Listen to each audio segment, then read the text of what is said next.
Fox 4 News starts right now. The partial government shutdown is entering its 5th week. Lawmakers are back to work trying to reopen the government, but the president's latest proposal seems to be going nowhere. Fox News correspondent Ray Bogan is in Washington with the latest. Senate Majority Leader Mitch McConnell is hopeful the latest bill could. Ray Bogan, Fox News. One Southeast Texas hotspot is stepping up to help furloughed workers get a hot meal until the government shutdown is over. Fox 4's Natalie Haddad joins us in the studio to tell us about it. Natalie? Yeah, Kim, after jumping a few hurdles. All right, Natalie, thank you.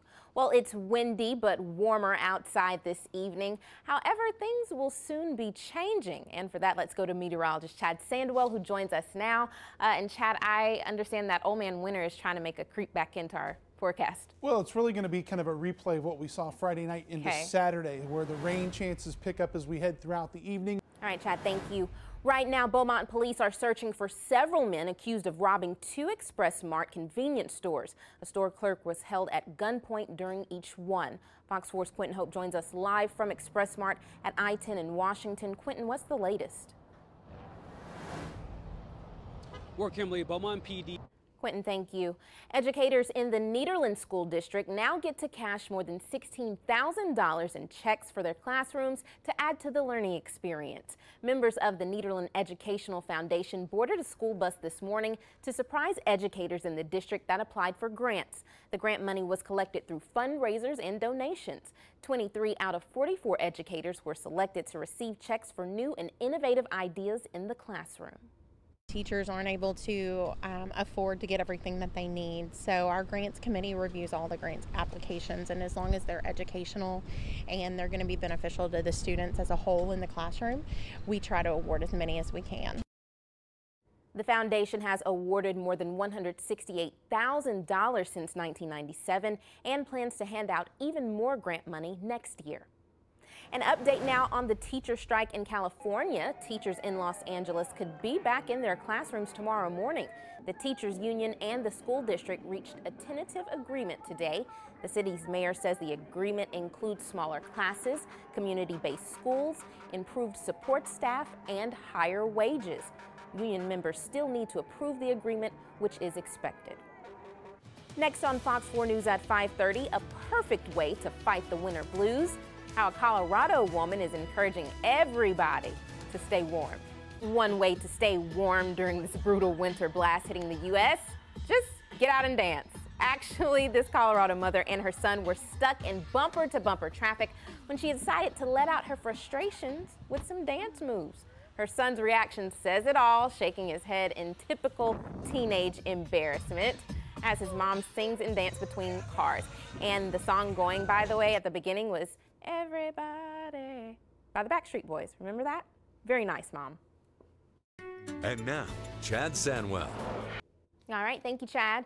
Well, still to come, good news and bad news for those affected by the government shutdown, who's now seeing the light at the end of the tunnel, and which agency continues to suffer. You're watching Fox 4 News.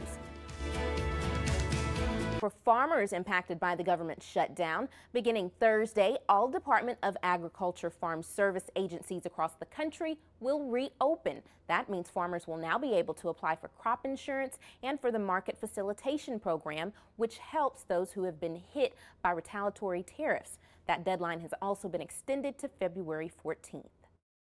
Farming is a seasonal business, and if you miss a certain period of time, you don't get to do it again until next year. So it was critical that we give our farmers the planning and the information they need to plan for this year's crop.